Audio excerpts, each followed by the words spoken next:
Hello everyone, and welcome to our meditation together. And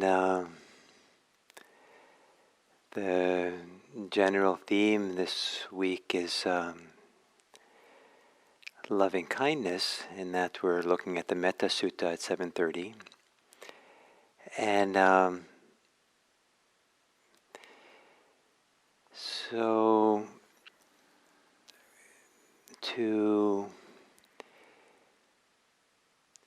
one of the interesting things to consider, very important things to consider when doing meditation, is when we have an unwholesome state of mind or unwholesome thoughts that arise.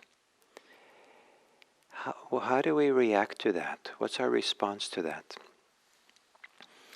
And ideally, what is unwholesome is met by what is wholesome. So an unwholesome state of mind, unwholesome train of thinking, we bring to it some wholesome state of mind, some wholesome way of approaching it. And one of the simplest ways of doing that is to practice mindfulness. Mindfulness is considered always to be wholesome. Maybe some people would see it more as something neutral, because it's non-reactive, it's non-judgmental, it has a kind of neutrality and just allowing things to be, not being for or against it. But it turns out that kind of state of mind is beneficial, and it was onward leading to greater benefits and to happiness. So just to simply be aware of it is to bring wholesomeness. So we don't have to dredge up some kind of love or kindness or compassion if we don't feel it. But we can bring forth our capacity to be mindful, recognizing it in its simplicity. Mindfulness is wholesome. And the word simplicity is important because sometimes we can be mindful, but we're also kind of not just mindful, also thoughtful about what we're doing, so that the mindfulness is maybe mixed up with some unwholesome thoughts and attitudes. But to meet what's unwholesome with the wholesome, without condemnation, without shame, without defining oneself by the unwholesome, without being upset, just to see it clearly. And if it's possible to have kindness to it or goodwill towards oneself in this state, that helps as well. But this art of bringing forth the wholesome to meet whatever's unwholesome, so we don't let the unwholesome fester and get the upper hand. So taking a meditation posture, and this word wholesome is wonderfully connected to the word skillful. And so to take a posture that is skillful for you. It's a skillful posture that supports you to settle into the present moment, to be here.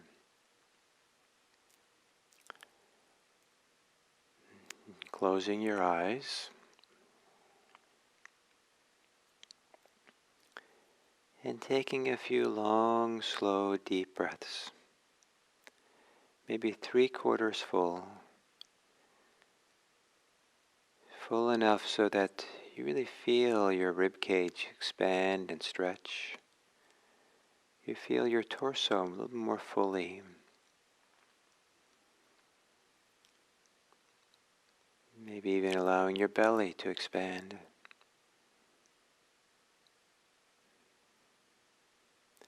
And as you exhale, maybe a little bit longer than usual, a leisurely exhale.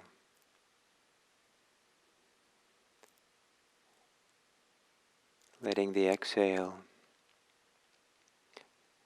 with the exhale, is settling in your body.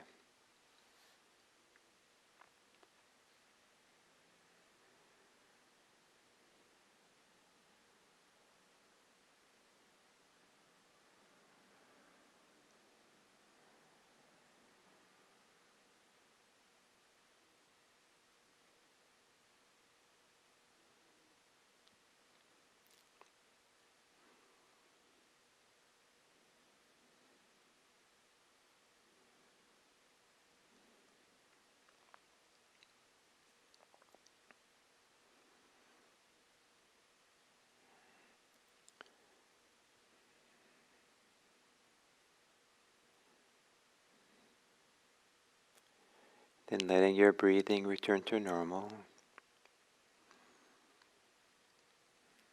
And taking a few moments to familiarize yourself with how it is to be breathing in an ordinary way.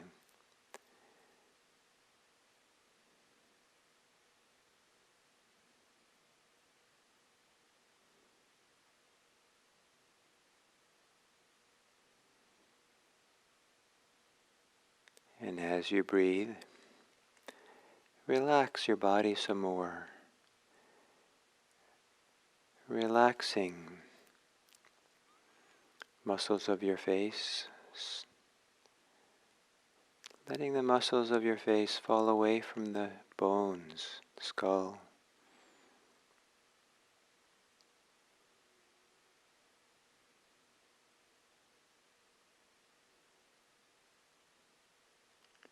On the exhale, relaxing the shoulders. The shoulders can fall away from the spine.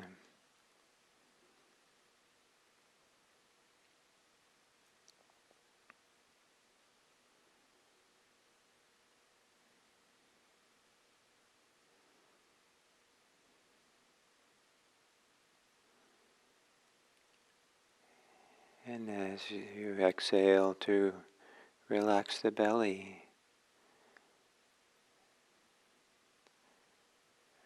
maybe softening the belly so the weight of your torso settles more deeply.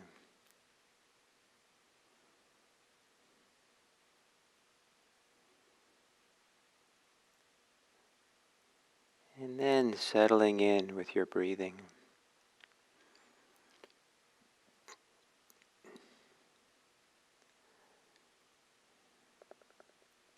And if there's any unwholesome state of mind or train of thinking, can you let go of that? Maybe reminding yourself it's not needed right now.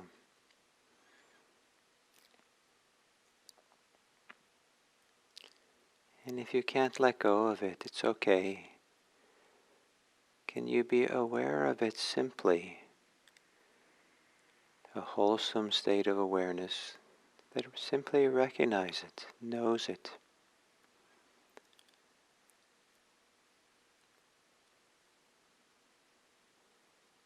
So in a sense, you are the response. You are not the unwholesome state.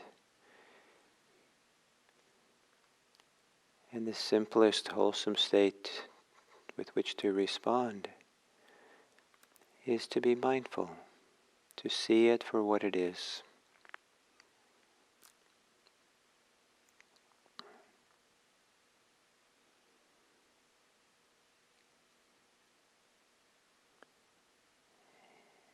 And then if possible, with a wholesome attitude, wholesome mindfulness, settle down into your breathing, just to breathe in and breathe out.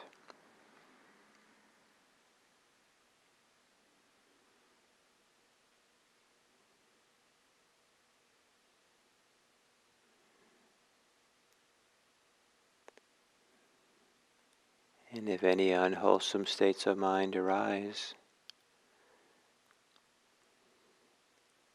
return to what's wholesome, the wholesome mindfulness of breathing,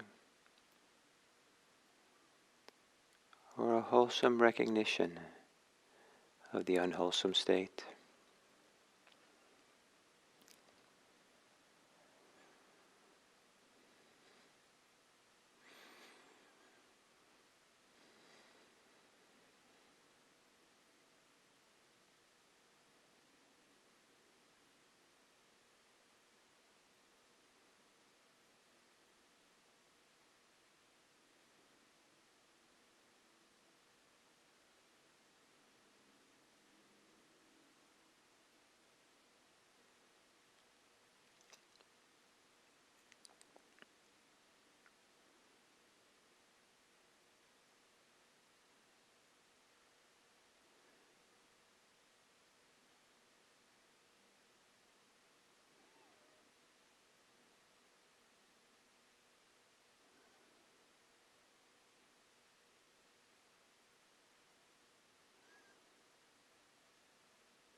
as we come to the end of this sitting,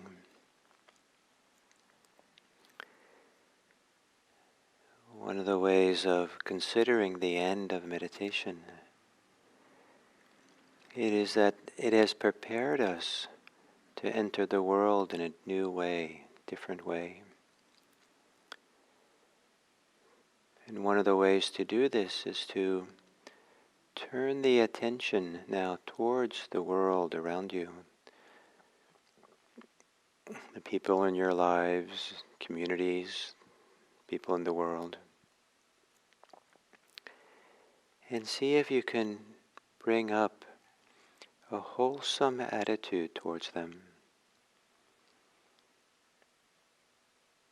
And there's many wholesome attitudes, but some attitude or way of thinking about others that sees them in a good light, positive light.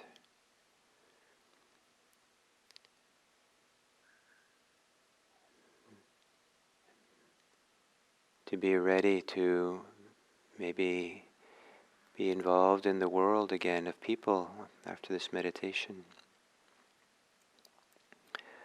with a attitude of goodwill,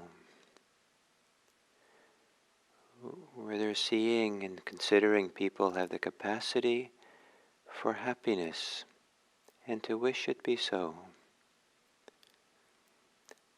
And to maybe wish that whatever benefits that has come from this meditation be used not at the expense of oneself, but as an enhancement of oneself, to be used for the welfare and happiness of others. May all beings be happy. May all beings be safe. May all beings be peaceful.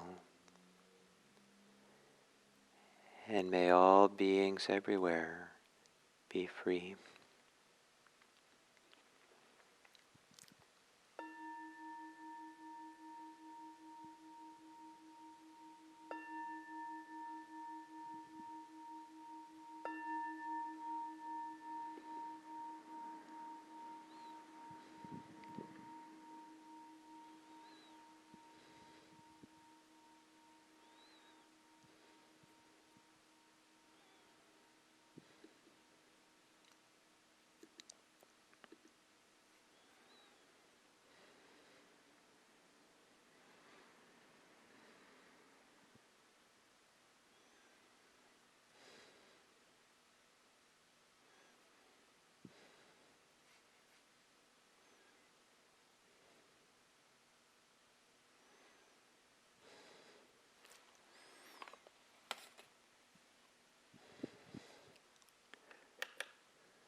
So I continue then with a series of talks on the Metta Sutta, the discourse on loving kindness. And as I'm doing it this week is by dividing the text into parts, kind of 4 parts. And this coming next part is the shortest part of the text. And kind of paradoxically or ironically, in the classic instructions for loving kindness practice, which is founded in a 5th century meditation manual by a teacher named Buddha Gosha. It's a big book called The Path of Purification. And that's where the modern practice of loving kindness, the most common way to practice, comes from this particular book. And it's a big manual on meditation. And the 9th chapter of the book is about Brahmavihara meditation, the meditations of loving kindness, compassion, sympathetic joy, and equanimity. And the biggest discussion is about the first one, loving kindness. But in the section about loving kindness, most of that section, many pages, has to do about overcoming resentment and anger. Because I guess one of the biggest obstacles for loving kindness is if we have resentment towards someone, and it's hard to have kindness or goodwill towards them, or anger towards them. And so it's really a treatise or instructions on overcoming anger more than it is teachings on loving kindness. So in the Metta Sutta, this next part is about that, but it's only 4 lines. And at this time, I think I've succeeded in posting this part of the Metta Sutta, or actually what we've done so far, in the YouTube page where it says a little description of what we're doing underneath the video. And if you click on show more, I think it'll show it to you. And the bottom of that is, let no one deceive another or despise anyone anywhere. Let no one through anger or aversion wish for others to suffer. So here we have a call to put aside anything that gets in the way of the goodwill. But this text is not only about loving kindness, it's really about the path to liberation through loving kindness. And the path of liberation cannot be found in being angry or despising or having aversion towards anyone, especially if that is a wish for them to suffer, certain kind of hostility. And that kind of feeling, that attitude, really goes against the grain of liberation, because it involves getting unliberated. It involves getting entangled or in bondage or caught, not free if we're caught in resentment or anger. And now, it's not necessarily all anger, but the anger, any anger that involves hostility, any anger that involves ill will towards someone, wishing others to suffer. And so in this classic text on loving kindness, then, a big section is about overcoming anger and resentment. And it's kind of fun to read because he gives instructions about what you can do. And then he says, well, if that doesn't work, then try this. And then he says, if that doesn't work, try this. If that doesn't work, try this. And he goes through a whole series of options. And then finally, as the last one, if nothing else works, then he says,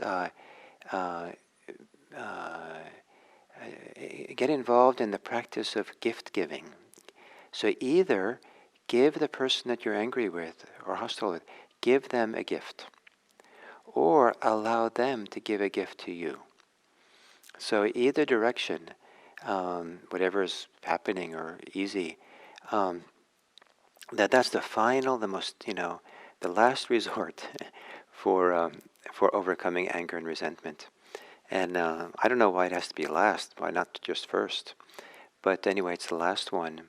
And in between, there are things like just drumming up loving kindness for them, or thinking about the good qualities the person has, or thinking about how when there's anger and resentment, the person who has the anger, the resentment, is harming themselves.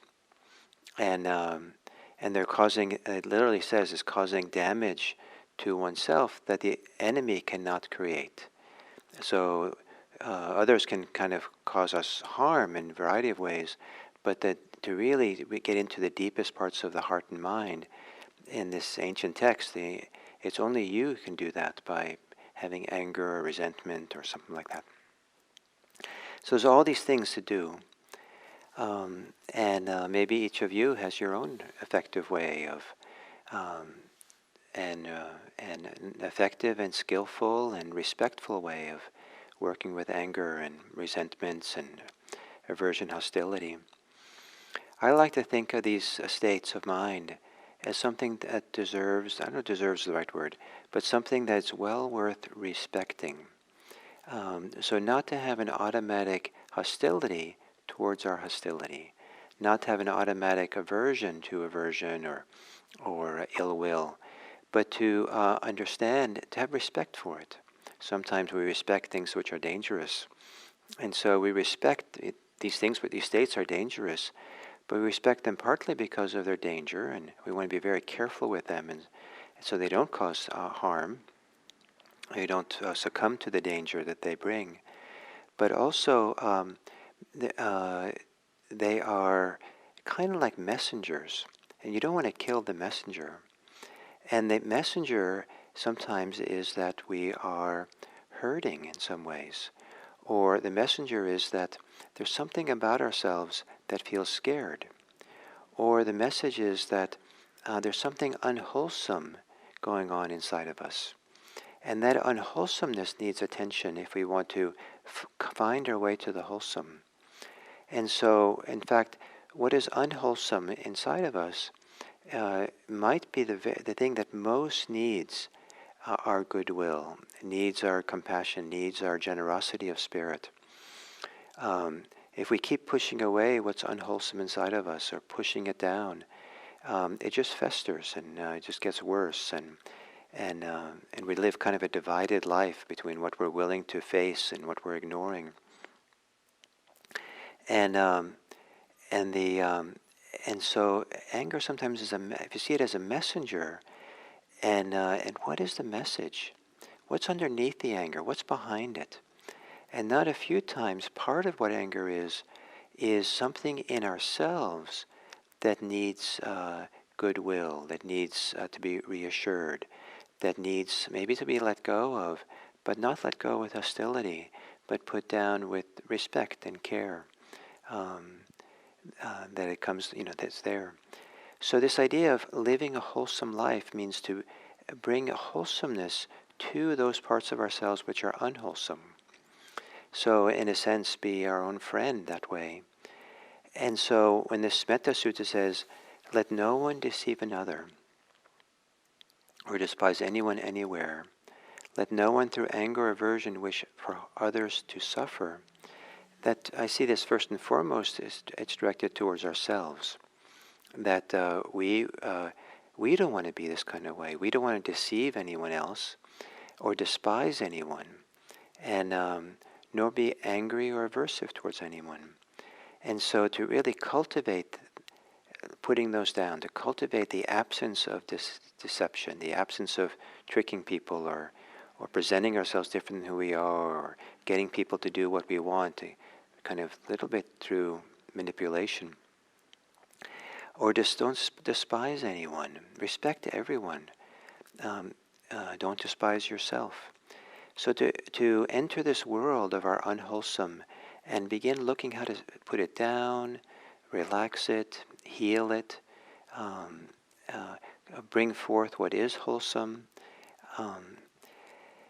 and put down any hostility. So let no one through anger and aversion wish for others to suffer. Now, logically maybe, or it doesn't seem like anyone or any of you want that, but to be mean towards someone, to say something slightly mean or even sarcastic, critical, kind of underneath it, it is a little bit like poking people maybe, or getting back at people, or someone says something not so nice to ourselves, and we kind of respond in kind because we want to get back at them. There's all kinds of small ways in which we are not, we kind of trying to irritate people or get back at them, get revenge or something. And or even complaining sometimes is more than just complaining. It's kind of a critique, a criticism that's kind of poking at people. And so the idea is, if you really want to cultivate loving kindness, really want to cultivate the path of liberation, there's a profound thing to be done. A very healthy thing to be done. I would say, a very inspiring thing to do. And that is to overcome any tendency towards hostility, to learn to recognize it when it comes up and not give in to it, to learn to recognize it when it comes up and meet it with what's wholesome, and so that our intention, the way that we are motivated to live our life, even though there might be some feelings that are difficult, angry feelings and all that, the important thing is the intention, what drives how we speak and act in the world. And in there, have no wish for others to suffer. Rather, this is the wish, this is the intention to come from. And that's the section just before that in the poem. May all be happy and secure. May all beings be happy at heart. All living beings, whether weak or strong, tall, large, medium or short, tiny or big, seen or unseen, born or to be born, may they all be happy. So that's the art of loving kindness, is to discover how to have this be the motivating force inside of us, this kind of goodwill, having put aside the ill will that's there, not acting on it and healing it in some deep way. And so this is a very worthwhile way of living and practicing. And imagine that if you memorized the Metta Sutta and recited these words every day.